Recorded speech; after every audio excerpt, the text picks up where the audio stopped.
Hi everyone, welcome back to the channel Unique Study Circle. This is your English educator Ameer.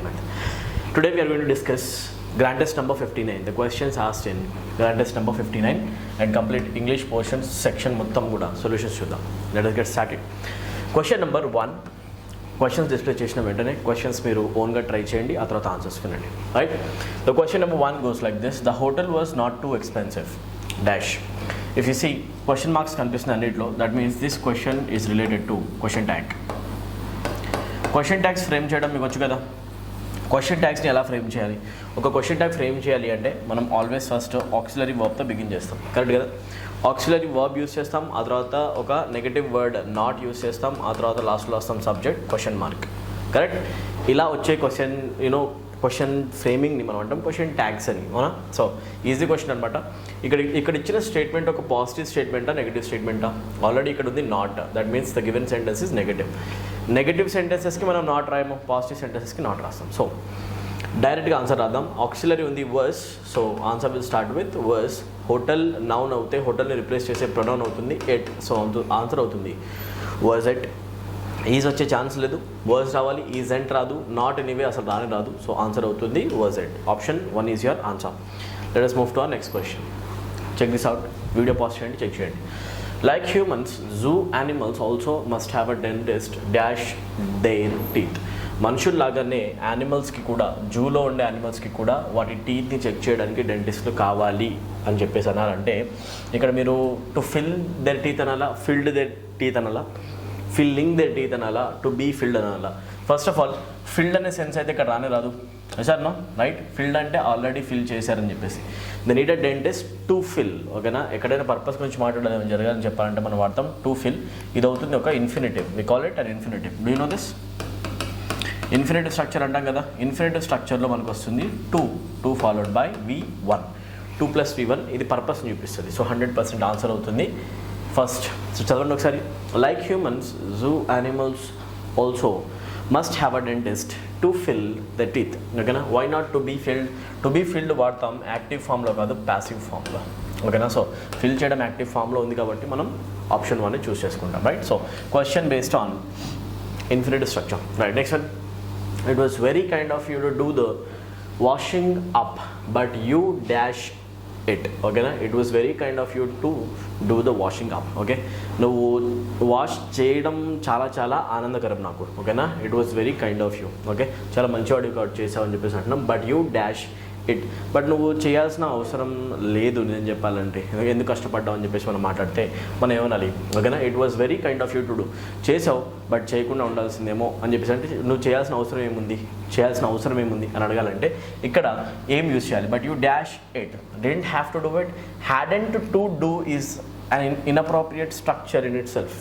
It's an inappropriate construction. So you can eliminate it. Had వచ్చింది, had తర్వాత ఇమీడియట్గా రావాలి V3, ఇక్కడ వచ్చింది to do, right. ఇలాంటి constructions ఉండవు అనమాట, direct తీసేయచ్చు, okay. But you might not have done it, నువ్వు చేసి ఉండలేదేమో, right. Must and have done it, నువ్వు చేసి ఉండలేదేమో, సేమ్ మీనింగ్ వస్తుంది రెండింటికి, ఓకేనా, right. Might not have done it, must have not done ఇట్కి సెన్స్ లేదు, చేశాడనే సెన్స్ వస్తుంది. బట్ చేయకుండా ఉండాల్సిందని చెప్పాలంటే మనం అంటాం option 1 didn't have to do it. చేయకుండా ఉండాల్సింది, ఎందుకంత కష్టపడ్డాం, రిస్క్ తీసుకున్నాం అని చెప్పేసి, right. Next let us move to the next one. He went dash the sea alone. Guys, ఎప్పుడైనా కూడా ఒక ప్లేస్ వైపు మనం మూమెంట్ చూపించాలి అంటే whenever we want to show the movement towards a place, మనం ఆల్వేస్ అక్కడ యూస్ చేసే ప్రిపోజిషన్ అవుతుంది టు. ఏమి యూస్ చేస్తాం మనం? టు, ఓకేనా. For example, there is a person called Sita ఎక్కడికో వెళ్ళింది, మూమెంట్ ఉంది, ఎటువైపు? Dash. Sita vent dash the hall. ఏమన్నా మనం? హాల్, ఓకేనా. హాల్ వైపు నడుస్తుంది అని చెప్పాలంటే Sita vent to the hall. ఏమన్నా మనం? To the hall. This is the easiest kind of question. So to use చేస్తాం మూమెంట్ టువర్డ్స్ సంథింగ్ చూపించడానికి. సో హీ వెంట్, ఎక్కడికి వెళ్ళాడు అతను? సీ వైపు, సీ దగ్గరికి వెళ్ళాడు, సింగిల్గా వెళ్ళాడని చెప్పాలంటే ఇన్ ద సీ అనము, ఇన్ టు ద సీ అనము, ఆన్ అనము, he went to the sea alone, ఓకేనా. Easy question. Let us move to next one. The dash of a civilization from an agricultural society to today's complex industrial world was accompanied by war. Okay right. Meaning ఏంటి అంటే ఇంతకుముందు సివిలైజేషన్లో మనుషులు human society అంతా కూడా యాక్చువల్గా దేనిపైన base అయి ఉంది అంటే అగ్రికల్చర్. కరెక్ట్ కదా. విలేజెస్లో స్టే చేస్తూ అగ్రికల్చర్ చేసే పర్సన్స్ అందరూ ఏం చేశారంటే దే స్టార్టెడ్ మూవింగ్ టువర్డ్స్, వాళ్ళు మొత్తానికి ఇక్కడ నుంచి సివిలైజేషన్, ఇక్కడ అగ్రికల్చర్లో ఉండే ఈ సివిలైజేషన్ ఏమైంది అంటే they started moving towards cities and they got established in industries nowadays. Correct కదా. ఇండస్ట్రీస్లో ఉన్న ఈ రోజులు మనుషులందరూ ఇండస్ట్రీస్ ఫామ్ చేయడమైనా, ఇండస్ట్రీలో లేబర్స్ అయినా విలేజెస్ వదిలేసి అందరూ సిటీస్కి వస్తున్నారు. కరెక్ట్ కదా, ఇది తెలిసిందే. సో అగ్రికల్చర్లో ఉండే పర్సన్స్ అందరూ ఇండస్ట్రీలోకి వచ్చేసారు. ఇది ఒక షిఫ్ట్ జరిగింది, అవునా. దీన్ని అంటాం మనం ట్రాన్స్ఫర్మేషన్. ఏం జరిగింది ఇక్కడ? Transformation. So we need a word that shows a transformation that has taken place in the society. సొసైటీలో జరిగిన ఒక ట్రాన్స్ఫర్మేషన్ని చూపించాలి అంటే ఏ వర్డ్ని యూజ్ చేయాలి? ఓకేనా. మైగ్రేషన్ అంటే వలస. మైగ్రేషన్ అంటే to move from one place to another, in search of work కోసం ఒక ప్లేస్ నుంచి ఇంకొక ప్లేస్ కోసం ఓకేనా మారితే దాని అంటాం మైగ్రేషన్ అని. బట్ ఇక్కడ వలస గురించి మాట్లాడలేదు, జరిగిన షిఫ్ట్ ఆర్ ట్రాన్స్ఫర్మేషన్ గురించి మాట్లాడుతున్నాం. So the word that gives a sense of transformation in this question among the options is the word metamorphosis. ఏ వర్డ్ ఉంది అక్కడ? మెటామార్ఫసిస్. సో మార్క్ చేసేసండి, స్పెల్లింగ్ కూడా చూసుకోండి ఒకసారి. Metamorphosis, exactly. ఓకేనా. Metamorphosis is a big transformation, huge transformation. దీని గురించి మాట్లాడుతున్నాం మనం, హ్యూజ్ ట్రాన్స్ఫర్మేషన్. సో ఆన్సర్ అవుతుంది 4, right. So the metamorphosis of our civilisation from an agricultural society to industrial one. Actually world was accompanied by war. దీంట్లో war యొక్క role కూడా ఉంది. Adjustment అవ్వచ్చు కదా సార్, అడ్జస్ట్మెంట్ అవుతుంది స్మాల్ చేంజెస్ని చూపించడానికి. Adjustment is a word that is use to talk about small changes. ఏం చూపిస్తుంది ఇది? Small changes. బట్ ఇక్కడ ఉంది హ్యూజ్ ట్రాన్స్ఫర్మేషన్. కరెక్ట్ కదా. సో స్మాల్ చేంజెస్ గురించి మనం ఇక్కడ మాట్లాడలేదు, అడ్జస్ట్మెంట్ స్మాల్ చేంజెస్ చేయడం గురించి మాట్లాడతాం. కరెక్ట్ కదా. డైరెక్ట్ ఆన్సర్ అవుతుంది 4. Let's move to our next question. Come on. The court dash cognizance of the criminals words. Criminal చెప్పిన వర్డ్స్ని కోర్ట్ కన్సిడర్ చేసింది, right. The court dash cognizance. Guys, the court took the words of the criminal into account. Words of the criminal into account అంటే meaning బేసికల్గా the court considered whatever the criminal has said. ఓకేనా. The court considered whatever the criminal has said. To take something into consideration. దేన్నైనా కూడా వ్యాలిడ్గా note చేసుకోవడాన్ని consider చేయడానికి to take something into consideration, దాన్ని చూపించే word ఏమవుతుంది? By the way, అసలు cognizance అంటే meaning ఏంటి మీకు అర్థమయ్యేలా చెప్తాను చూడండి. The word cognizance shows or gives the sense of awareness. Cognizance అంటే అవేర్నెస్ అనే ఒక సెన్స్ ఇవ్వచ్చు, ఆర్ కాగ్నిజెన్స్ అనే ఇదే వర్డ్ మీకు నాలెడ్జ్ అనే సెన్స్ని కూడా ఇవ్వచ్చు. నాలెడ్జ్ అనమాట. ఓకేనా. సో ఇప్పుడు చూడండి, the court dash cognizance of the criminals words. Criminal యొక్క వర్డ్స్ ఏవైతే చెప్పాడో క్రిమినల్, ఆ వర్డ్స్ని కోర్ట్ కన్సిడర్ చేసింది, రికార్డ్స్లో యాక్సెప్ట్ చేసిందని చెప్పాలి అంటే ద కోర్ట్ మేడ్ కాగ్నిజెన్సా, అలౌడ్ కాగ్నిజెన్సా, గేవ్ కాగ్నిజెన్సా, టుక్ కాగ్నిజెన్సా? Take words into consideration. ఓకేనా. ఇక్కడ మనం రాస్తున్నాం took the words into consideration, into account ఏమని రాసుకోండి ఇక్కడ, into consideration, into account, or took something in cognizance అని చెప్పాలన్నా, the court took cognizance of something అని చెప్పాలన్నా కూడా మనం వాడే వర్డ్ ఏంటి అంటే టుక్. ఓకే. గేవ్ సంబంధం లేదు, అలౌడ్ సంబంధం లేదు, మేడ్ అసలు మాట్లాడక్కర్లేదు, ఎందుకంటే అలాంటి సెంటెన్స్ ఫ్రేమింగే రాదు. ఓకేనా. So take cognizance of something. ఇలా చెప్పండి, టేక్ కాగ్నిజెన్స్ ఆఫ్ సంథింగ్ అంటే మీనింగ్ ఏంటి అంటే దేన్నైనా కూడా యాక్సెప్ట్ చేయడం అండ్ వర్డ్స్ని అఫీషియల్గా కన్సిడర్ చేయడం. ఏవైతే క్రిమినల్ వర్డ్స్ చెప్పాడో ఆ వర్డ్స్ని అఫీషియల్గా కన్సిడర్ చేసింది, నమ్మింది అని చెప్పేసి court. Right. Next one. Dash wins this civil war, there will be little rejoicing at the victory. First and foremost thing, ikkada little ante meaning without article vaste little will give a sense of nothing. A sense ఇస్తుంది ఇది? Nothing. Meaning there won't be any rejoicing, there will be no rejoicing. What is the meaning of the word rejoicing? Rejoicing ante meaning happiness, joy అనుకోండి. మీరు ఏమనుకుంటారు? మీరు joy. ఓకేనా. Happiness or joy or celebration or enjoyment అనేది ఉండదు after winning this war, victory వచ్చిన తర్వాత. ఓకేనా. Right.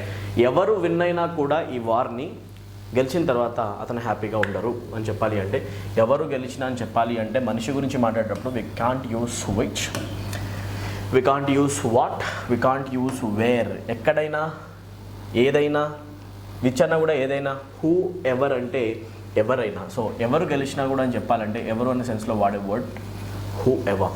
Who ever wins this civil war there will be little rejoicing at the victory. వార్లో 2 sides కూడా బాగా డ్యామేజ్ అయినాయి, ఓకేనా. 2 armies కూడా, army number 1, army number 2, side number 1, side number 2, ఇద్దరికి మధ్యలో జరిగిన క్లాష్లో 2 కూడా బాగా డ్యామేజ్ అయ్యాయి. ఎవరు గెలిచినా కూడా లాస్ట్లో హ్యాపీగా ఫీల్ అయ్యేది లేదు అని చెప్పాలంటే ఇలా చెప్తాం, right. So the answer of the question is option 2. Let us move to our next question. Fast చూడండి. As he got older his belief in these principles did not wither, did not shake, did not waver, did not dither. Shake is to move something rapidly. ఇది మీ అందరికీ తెలిసిన word. Shake simply means to move something rapidly. దేన్నైనా ర్యాపిడ్గా move చేయడాన్ని మనం అంటాం shaking, అవునా కదా, రైట్. సో ఇక్కడ ర్యాపిడ్ మూమెంట్ గురించి ఎలాంటి మీనింగ్ లేదు, ఒకసారి మీనింగ్ అర్థం చేసుకోండి. యాజ్ హీ గాట్ ఓల్డర్, అతను ఏజ్లో పెద్దవాడు అయినప్పుడు, ఓకేనా, అవుతూ ఉంటే ఏం జరిగింది అంటే, as he got older his belief in this principle did not, అతని ఏదైతే నమ్మకం ఉందో, ఏవైతే ప్రిన్సిపల్స్ అతను నమ్ముతాడో అతని నమ్మకాలు అనేవి చేంజ్ కాలేదు. అతను ఎలా అయితే నమ్మాడో ఇంతకుముందు, అతని ఏజ్ పెరుగుతున్నా కూడా అతని నమ్మకాలు కూడా అలానే ఉన్నాయి, చేంజ్ కాలేదని చెప్పాలి. డిడ్ నాట్ చేంజ్ అనే సెన్స్ ఏ వర్డ్లో వస్తుంది, రైట్. సో ఎగ్జాక్ట్ వర్డ్ ఏమవుతుంది చూద్దాం. వితర్ మీన్స్ టు గ్రో వీక్. గుర్తుపెట్టుకోండి, ఏదైనా కూడా వీక్గా తయారైంది, స్ట్రాంగ్గా ఉండేది ఇప్పుడు వీక్గా క్షీణించింది అని చెప్పాలంటే వితర్ అనే వర్డ్ వాడతాం. సో అక్కడ చేంజ్ కాలేదనే సెన్స్ కావాలి. ఆర్ ఇక్కడ మీరు వితర్ అనేది వాడుకుందాం అనిపిస్తే ఇక్కడ వీక్నెస్ గురించి మనం మాట్లాడుతున్నాం, అనా కదా, రైట్. డిడ్ నాట్ వితర్ అనేది ఒక ప్లాంట్ యొక్క వీక్నెస్ని బేసికల్గా చూపిస్తుంది, ఈ కాంటెక్స్లో ఫిట్ అవ్వదు. As he got older his belief in this principles did not waver or dither. Dither అంటే మీనింగ్ వేరు, డైరెక్ట్ ఆన్సర్ వస్తుంది వేవా. ఏమొస్తుంది? Waver. Waver simply means to change. Waver ఏం చూపిస్తుంది అంటే చేంజ్ ఇన్ సంథింగ్. ఏం చూపిస్తుంది ఇది? చేంజ్. సో చేంజ్ అనే డైరెక్ట్ కాంటెక్స్ట్ వచ్చేది వేవర్, ఓకేనా. వేవర్ అనే వర్డ్ తీసుకోవచ్చు మనం డైరెక్ట్గా. So as he got older his belief in these principles did not waver, did not change, ఓకేనా. ఏవైతే ప్రిన్సిపల్స్ ఉన్నాయో అవే కంటిన్యూ చేశాడు, అవే నమ్మకాలు అతనికి ఉన్నాయని చెప్పాలంటే వేవర్ వాడాలి. Very good. Every one in this world is accountable to God dash actions. ప్రపంచంలో ఉన్న ప్రతి ఒక్క మనిషి అతను చేసే పనులకి అకౌంటబుల్ గాడ్ దగ్గర, అవునా కదా, రైట్. ఎక్స్ప్లెనేషన్ ఇచ్చుకోవాలి అని చెప్పాలంటే గైస్, అకౌంటబుల్ అనే వర్డ్ యూజ్ చేసినప్పుడు the word accountable will always take the preposition for along with it. ఏం తీసుకుంటుంది? For. You will always be accountable for something. So correct preposition usage వస్తుంది ఫర్. డైరెక్ట్ ఆప్షన్ మార్క్ చేయండి 2. That is the answer. చదవండి. Everyone in this world is accountable to God for actions అని చెప్పేటప్పుడు ఇక్కడ ఒక ఏదో word miss అవుతుంది. Actually ఇక్కడ క్వశ్చన్లో మీకు ఇవ్వాలి ఫర్ హిస్ యాక్షన్స్. ఏం రావాలి? For his actions. ఇది అప్రోప్రియేట్ క్వశ్చన్. చదవండి. Everyone in this world is accountable to God for his actions. That is correct. So direct అకౌంటబుల్తో ఎప్పుడైనా ఎప్పటి నుంచి మీరు యూజ్ చేయాల్సిన preposition for. You will always be accountable for something. To అనము, about అనము, over అనము, ఓకేనా. Let us move to our next question. Okay, your father used to be the principal of this college dash, right. Guys, another question of question tag, like we started this session, we started the question with a question tag question, right. So ఇప్పుడు చూడండి ఒకసారి. your father used to be the principal of this college, question tag ఏమొస్తుంది? whenever you are asked to frame a question tag for the modal auxiliary used to, you can write the answer using the negative contraction like used, not, used and. Okay, so the answer can be used and he if there is any such option among the given ones. Okay, or you can also choose one universal answer for all the modals which are in past tense.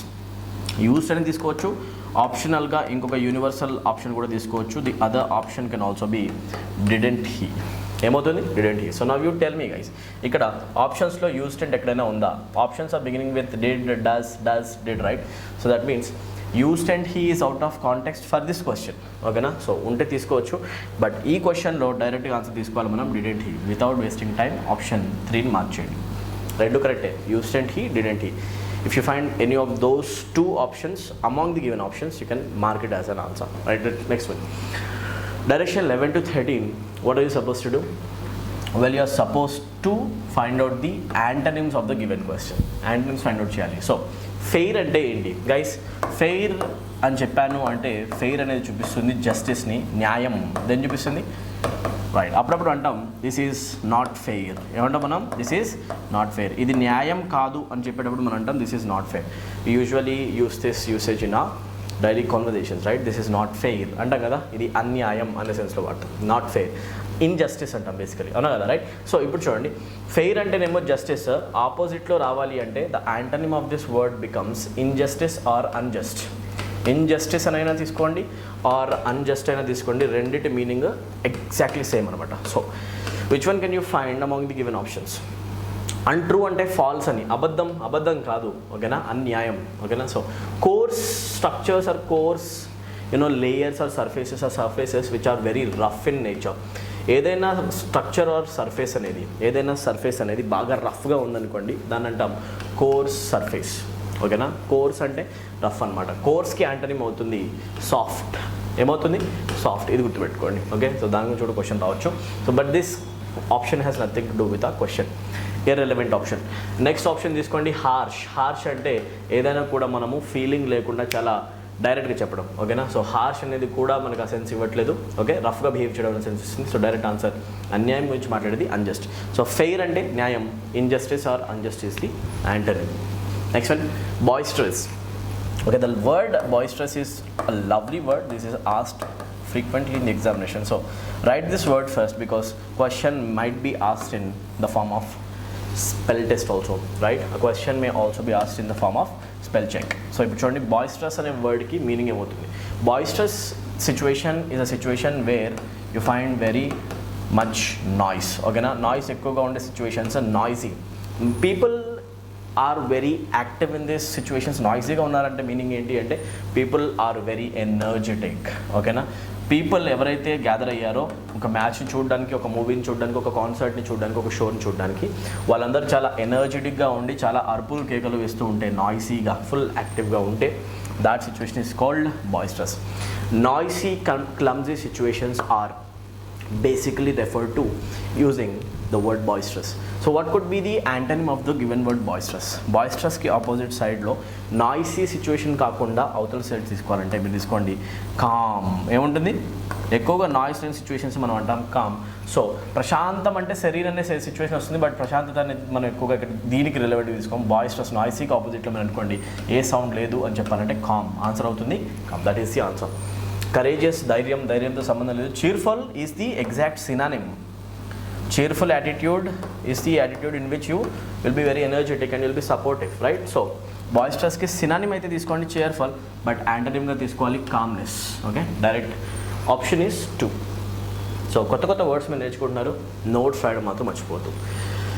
Let us move to our next question, substantial, okay na? So we found a substantial evidence అని చెప్తారు అప్పుడప్పుడు, okay na? We found a substantial evidence. ఎప్పుడైనా ఒక word యొక్క మీనింగ్ని అడిగినప్పుడు, దాని synonym antonym అడిగినప్పుడు immediately think of the usage of that word. ఎక్కడైనా మీరు చదివారా, విన్నారా అనేది ఆలోచించండి. A substantial evidence is the one which is considerable, which is a considerable one. Yes or no? Which is a strong evidence. Strong evidence. Substantial అంటే strong, substantial అంటే believable, consider చేయగలిగేది, considerable, strong, అవునా కదా? So ఇక్కడ కావాలి స్ట్రాంగ్కి opposite మనకు అవుతుంది, స్ట్రాంగ్కి opposite week కదా, అవునా కదా, రైట్? హెఫ్టీ అంటే హెవీ, గుర్తుపెట్టుకోండి. హెఫ్టీ అంటే ఏదైనా చాలా హెవీగా ఉంది, or big in size. If something is very big in size or if something is very heavy in weight, మనం అంటాం దాన్ని హెఫ్టీ అని. It has nothing to do with our question, ఓకేనా? స్ట్రాంగ్ ఈజ్ సమ్హౌ సినానిమ్ అవుతుంది hefty, ఓకేనా? Antonym ఏమవుతుంది? Actual is irrelevant, excess is irrelevant, ఓకేనా? Actual, excess ఎక్కువ ఉండడం సంబంధం లేదు. తెలిసినా తెలియకపోయినా పెట్టేసేయండి ఫ్లిమ్జీ. ఫ్లిమ్జీ అంటే వీక్. ఫ్లిమ్జీ అంటే మీనింగ్ ఏంటి? వీక్. డైరెక్ట్ ఆన్సర్ పెట్టండి. ఫ్లిమ్జీ అంటే వీక్, సో సబ్స్టాన్షియల్ అంటే a strong one or considerable one. Direct answer అవుతుంది flimsy. So this is how you answer the questions of antonyms, guys. Question number 14 to 15, 2 questions based on the usage of idioms or phrases. Check. Let us try to answer the question. Our fleet bore down upon the enemy. Guys, exact opposite అండి, bore down upon. Let's try to write it down. Okay, how do we use bore down upon? If you are wondering where this usage actually came from, కరెక్ట్గా చూడండి. If you observe carefully, you will find a word called bore. Bore is the past tense of bear, guys. బేర్కి past tense ఏమవుతుంది?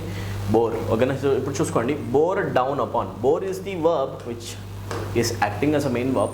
This main verb is followed by down, which happens to be a preposition. Upon is also a preposition. Verb plus preposition combination forms a phrasal verb.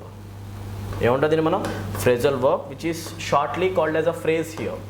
అవునా? So bore down upon అంటే meaning ఏమొస్తుంది? Okay, ఒక phrasal verb యొక్క meaning అడిగారు అనమాట. Okay, so simple direct meaning, bore down upon simply means to move quickly towards something. రాదా చూడండి, move quickly towards something. ఇలా రాయడం వల్ల యూజ్ ఏంటి సార్? అక్కడ ఆల్రెడీ ఉంది కదా. ఏంటి అంటే, నేను రాస్తుంటే అది నీ బ్రెయిన్లోకి వెళ్ళి గుర్తుండే ఛాన్సెస్ ఎక్కువ ఉంటాయి. ఓకేనా? Move quickly towards something. దేనివైపైనా కూడా క్విక్గా మనము వెళ్ళడం, యాంగ్రీ మేనర్లో అయినా కూడా ఆర్ థ్రెటనింగ్ మేనర్లో, భయపెట్టే విధంగా, కోపంగా, ఎప్పుడైనా కూడా ఒక వైపుకు మనం మూవ్ అవ్వడాన్ని మనం అంటాం bore down upon. So or fleet. Fleet అంటే ఏంటి? Fleet is collection of ships. Fleet అంటే ఏంటి అంటే కలెక్షన్ ఆఫ్ షిప్స్. సో సముద్రంలో జరిగే యుద్ధం అనుకోండి, collection of ships. Enemy ships వైపు చాలా అగ్రెసివ్గా మూవ్ అయ్యాయి అని చెప్పాలి, క్విక్గా మూవ్ అయ్యాం అని చెప్పాలంటే మూవ్ క్విక్లీ టువర్డ్స్ అనే సెన్స్ ఇచ్చే ఒక phrase bore down upon, direct. ఓకేనా? ఇలాంటి ఫ్రేజెస్ మీనింగ్స్ కూడా అడుగుతారు. So study idioms and phrases before going to constable exam, guys. Next one, the rock concert prove to be a big draw. ఓకేనా? Now listen everyone, what does the phrase a big draw stand for? Okay, a big draw always gives you a sense of attraction. ఓకేనా? Centre of attraction ఏమంటాం మనం యాక్చువల్గా? Centre of attraction. మీరు ఎప్పుడైనా కూడా ఒక centre of attraction అనే sense ఇవ్వాలి అనుకుంటే, the same sense can be derived from a usage called a big draw. A big draw. Centre of attraction is something that draws people. ఇది ఎక్కడి నుంచి వచ్చింది అంటే, that draws many people to any event. ఓకేనా? ఏదైనా చాలా చాలా attractive thing ఉంది, అట్రాక్టివ్ థింగ్ని చూసేసి అందరూ కూడా ఆ షో వైపు వచ్చారని చెప్పాలి అంటే, ఒక సెంటర్ ఆఫ్ అట్రాక్షన్ అయ్యింది ఏది అంటే ఒక రాక్ కాన్సర్ట్ అని చెప్పాలి అంటే మనం యూస్ చేస్తాం big draw. So huge attraction. Favourite కాదు, గెయిన్ కాదు, బిగ్ బ్యాంగ్ కాదు, huge attraction. Understood? Let us move to our next question. It seems like a reading comprehension. చదువుదాం చూడండి ఒకసారి. In an effort to produce the largest, fastest and most luxurious ship afloat. Guys, మీరు video pass చేసి first దీన్ని చదువుకోవాలి, ఆ తర్వాత మనం కలిసి క్వశ్చన్స్ని ఆన్సర్ చేద్దాం. ఓకేనా? రైట్, చూడండి ఇప్పుడు నేను చదివి ఎక్స్ప్లెయిన్ చేస్తాం. In an effort to produce the largest, fastest and most luxurious ship afloat, the British built the SS Titanic. That means the whole reading comprehension will be related to the ship Titanic. దేని గురించి? Titanic గురించి వచ్చిన ఒక ship గురించి వచ్చిన ఒక చిన్న article అనమాట ఇది. చదవండి ఒకసారి, కమాన్. When you read the first 3 to 4 lines of this given essay, any reading comprehension, try to notice the main purpose. ఓకేనా? ఇలాంటి మెయిన్ ఐడియాని ఐడెంటిఫై చేయడానికి ట్రై చేయండి. దానివల్ల నెక్స్ట్ వచ్చే డిస్కషన్ చాలా ఈజీగా అనిపిస్తుంది అనమాట. రైట్? ఓకే, సో టైటానిక్ గురించి, it was so superior to anything else on the seas that it was dubbed unsinkable. Yes, ఎప్పుడైతే ఈ షిప్ని లాంచ్ చేశారో ఆ షిప్కి ఒక డబ్బింగ్ నేమ్ వచ్చింది. ఏంటి అంటే అన్సింకబుల్ షిప్. ఏమన్నారు అందరూ? అన్సింకబుల్. ఏంటి అంటే మీనింగ్, ఈ షిప్ అసలు మునిగే ఛాన్స్ లేదు అని చెప్పేసి చాలా ఎక్కువగా బిలీవ్ చేశారు. అది లాంచ్ అయినప్పుడే, ఇంకా జర్నీ స్టార్ట్ కాకముందే. ఎందుకంటే దాని అంత సాలిడ్గా ఎలా స్టార్ట్ చేశారు? లార్జెస్ట్, చాలా గట్టిగా, పెద్దగా సైజులో, ఫాస్ట్గా వెళ్ళేది, మోస్ట్ లగ్జూరియస్ షిప్ గట్టిగా తయారు చేశారు. అది సింక్ అయ్యే ఛాన్స్ లేదని అనుకున్నారు అందరూ. Okay, right. So sure of this were the owners and they provided only 20 life boats. ఎంత ఓవర్ కాన్ఫిడెంట్గా ఉన్నారంటే ఓనర్స్, అసలు ఇది మునిగే ఛాన్సే లేదు, ఇంత పెద్ద స్ట్రక్చర్ ఎలా మునుగుతుంది అని చెప్పేసి లైఫ్ బోట్స్ కూడా షిప్లో చాలా తక్కువ పెట్టారు. లైఫ్ బోట్స్ అంటే ఏదైతే యాక్సిడెంట్ అయిన తర్వాత షిప్ మునిగిపోయే సిచ్యువేషన్లో కొన్ని స్మాల్ బోట్స్ తీసుకొని మనుషులు బయటికి రాగలరు యాక్సిడెంట్ నుంచి, అలాంటి లైఫ్ సేవింగ్ బోట్స్ మనం అంటాం లైఫ్ బోట్స్. ఓకేనా? Right.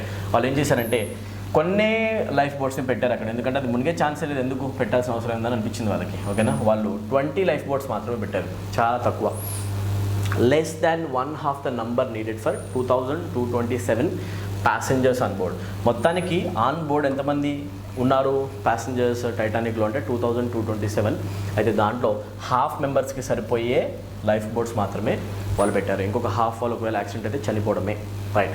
Many passengers were about the night it rammed and iceberg only 2 days at sea and more than half way between England and its New York destination. ఓకేనా. Right. యాక్చువల్గా many passengers were about the night it rammed and iceberg.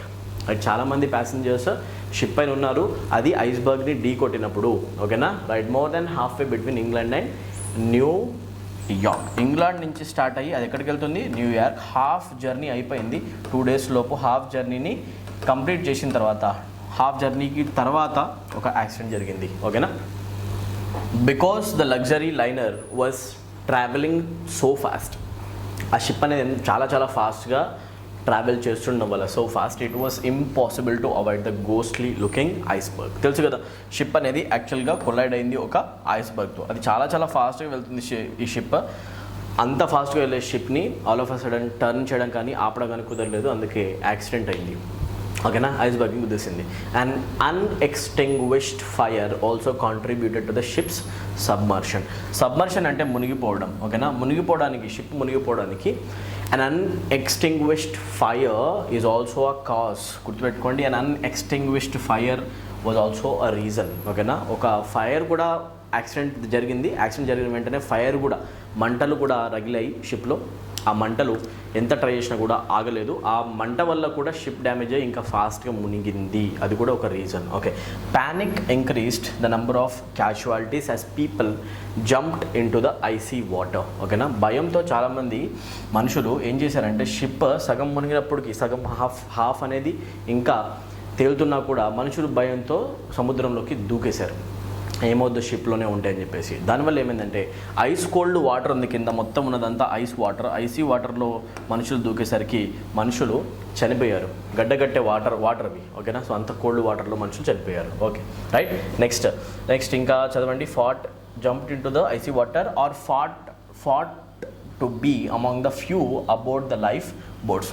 4 hours after the mishap, another ship, the Carpathia, rescued 705 survivors. ఏదైతే ఈ accident జరిగిందో and ఎప్పుడైతే ఈ ship మునిగిపోయిందో, అది మునిగిపోయిన దగ్గర నుంచి ఎగ్జాక్ట్గా 4 hours తర్వాత ఒక రెస్క్యూ షిప్ వచ్చింది. ఓకేనా. పేరు కార్పేథియా. పేరేంటి, కార్పేథియా. ఆ కార్పేథియా వచ్చినప్పుడు ఎవరైతే లైఫ్ బోట్స్లో ఉన్నారో వాళ్ళందరూ సర్వైవర్స్, వాళ్ళని సేవ్ చేయడం జరిగింది. ఓకేనా. ఎంతమంది సర్వైవర్స్ యాక్చువల్గా 705. ఎంతమంది ఉన్నారు యాక్చువల్గా 2227. అంటే 1/3 మెంబర్స్ సేవ్ అయ్యారు, 2/3 మెంబర్స్ చనిపోయారు approximately. Right. Okay. The infamous SS Titanic had enjoyed only 2 days. యాక్చువల్గా 2 రోజులే సముద్రంలో జర్నీ చేసింది. స్టార్ట్ అయింది, 2 days జర్నీ, మునిగిపోయింది అంత పెద్ద ship. Sailing glory on its maiden voyage. Maiden voyage అంటే ఇనాగ్యురల్ జర్నీ. ఓకేనా. First journey. మెయిడెన్ వాయేజ్ అంటే meaning first journey.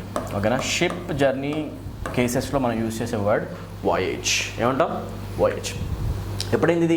In 1912, before plunging in to 12,000 feet of water near the coast of Newfoundland where it lies today. ఓకేనా. అది మునిగిపోయింది.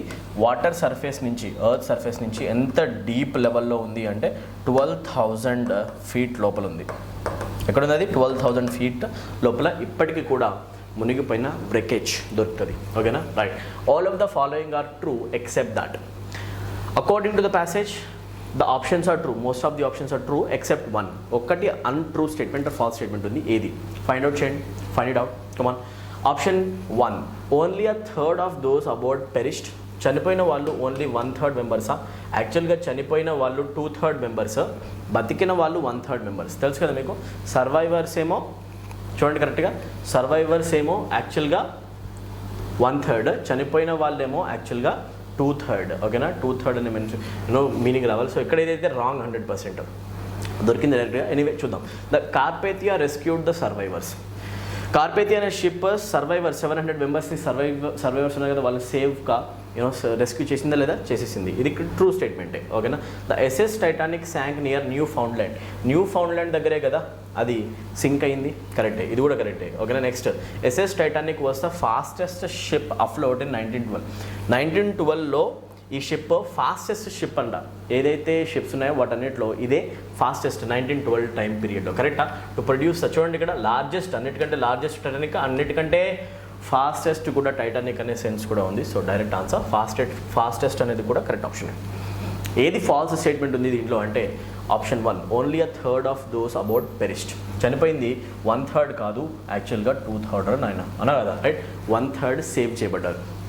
That is correct. Next one, all of the following contributed to the large death toll except. Okay, మనుషులు చనిపోవడానికి నో something has caused increase in the death toll except one. Okay na, most of the things caused death toll to increase, right? What are the things, right? Speed is one of the reasons, panic was one of the reasons, భయంతో మనుషులు దూకి చనిపోయారు. స్పీడ్గా వెళ్ళడం వల్ల accident అయింది, this is also a cause. And fire accident was also there which increased number of deaths, right? ఫాస్ట్గా ship మునిగిపోయింది దీనివల్ల కూడా. So this is also true. Which is untrue except the Carpathia. ఓకేనా, కార్పేథియా మనుషులు చనిపోవడానికి reason కాలేదు, అది యాక్చువల్గా మనుషుల్ని సేవ్ చేసింది. So direct answer untrue option ఏదైనా ఉందా అంటే అది ఆప్షన్ 4. ఏ ఆప్షన్? 4. సో డైరెక్ట్గా ఆన్సర్ పెట్టేసేయండి. Option 4 is the answer guys. Mark option 4 as the answer. Next one, next question is how many days was the SS Titanic at sea before sinking? Before sinking, it was on the sea in the journey for 2 days. Just more than 2 days, nothing more than that. This was directly mentioned in the passage. So directly mark option 1 as the answer. Next one, maiden voyage is closest in meaning to. Maiden voyage refers the first journey, inaugural journey. So direct పెట్టండి, longest కాదు, most elegant కాదు, final కాదు. Answer inaugural. Let us move to next question. చాలా easy కదా, easy passages కూడా ఇలా కాంప్రిహెన్షన్స్లో వస్తాయి అనమాట. Next one, what does this passage convey? What is actually being conveyed to you using this passage? The author is trying to say something. ఏం చెప్పాలనుకుంటున్నాడు చదవండి. The SS Titanic proved itself the most seaworthy vessel in 1912. Seaworthy అంటే అన్నిటికంటే చాలా సాలిడ్గా నమ్మకమైన ship అని చెప్పేసి అనిపించుకుంది 1912లో Titanic. మునిగిపోయింది, ఇంకెక్కడ నమ్మకం అనా కదా, ఫాల్స్ బిలీఫ్ అది. యాక్చువల్గా మనుషులు అది మునగదేమనుకున్నా, అది మునిగిపోయింది అవునా కదా. ట్రస్ట్ వర్ది కాదు, సీవర్ది కాదు, అన్వర్ది అవునా. సో రాంగ్ అనమాట. Attempts to rescue the SS Titanic's survivors were not successful, right? What does this passage convey? Attempts to rescue the Titanic survivors were not successful. సర్వైవర్స్ని కాపాడడానికి చేసిన అటెంప్ట్స్ అనేవి fail అయ్యాయా?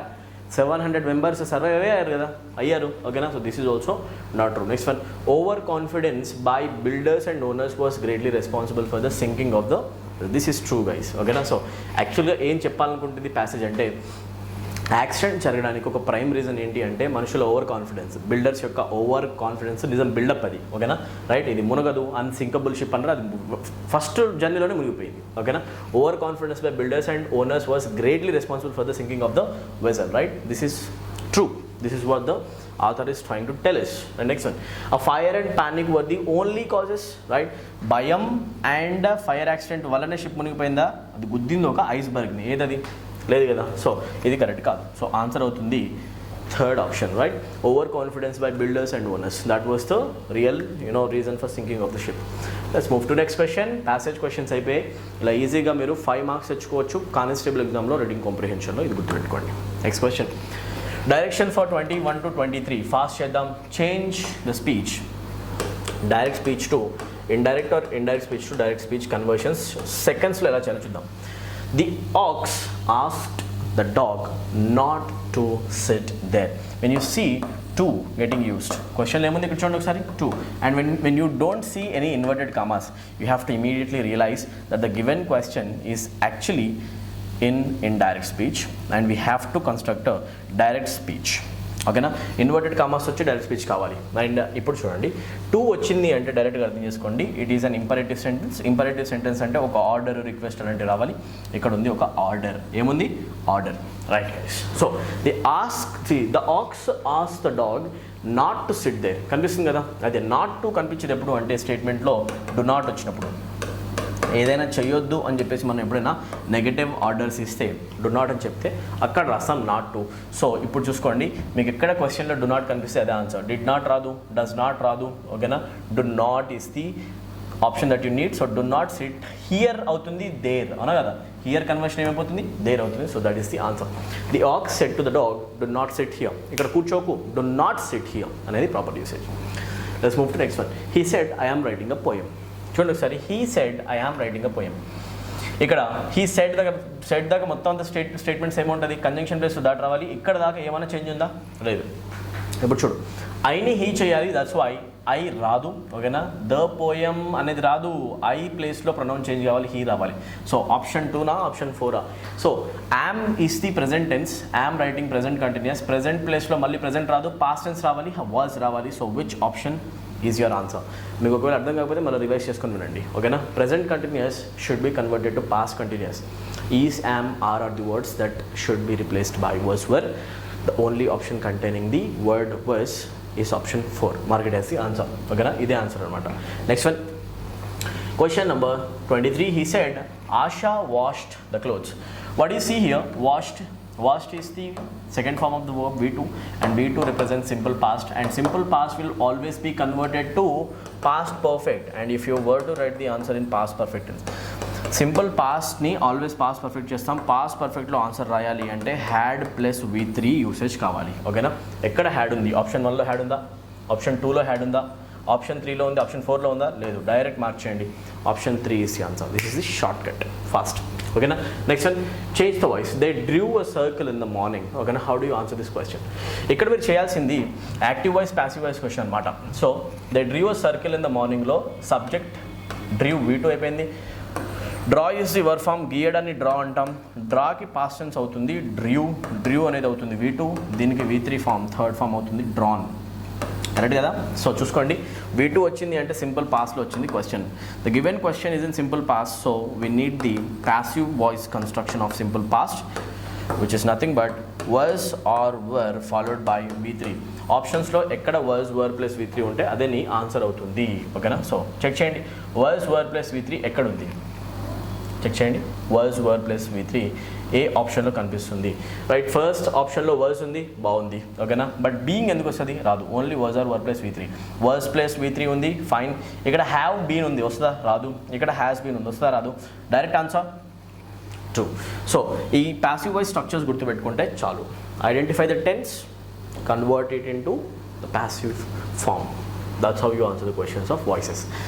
Last question, they will demolish the entire block. అయితే will డెమాలిష్ని పట్టి చూస్తే మీరు simple future tense అర్థమవుతుంది. సింపుల్ ఫ్యూచర్ టెన్స్కి ప్యాసివ్ వాయిస్ అవుతుంది object plus will or shall. Tense notice చేసామా, ప్యాసివ్ వాయిస్ గుర్తు తెచ్చుకున్నామా, ఆన్సర్ రాసామా, అంతే. ఓకేనా, so where do you find will be plus V3, shall be plus V3? Check చేయండి. ఓకేనా, ఈజ్ వస్తుందా, మే వస్తుందా, విల్ హ్యావ్ వస్తుందా, విల్ బీ ప్లస్ V3 వస్తుంది. Direct answer 4. ఇలా ఆన్సర్ చేయాలి. స్ట్రక్చర్స్తో ఈజీగా స్పీచెస్ని, వాయిసెస్ని చేయొచ్చు. అన్ని టాపిక్స్లో కల్లా easiest topics tenses, voices, speeches. ఇది గుర్తుపెట్టుకోండి. చదివితే ప్రతి ఒక్క యావరేజ్ స్టూడెంట్ కూడా ఆన్సర్స్ రావడం స్టార్ట్ అవుతుంది. ఓకేనా, with this we're done with the grand test explanation. I'll meet you in the next video with one more grand test explanation. Okay, till then, take care everyone. Thank you. Good day and keep working hard.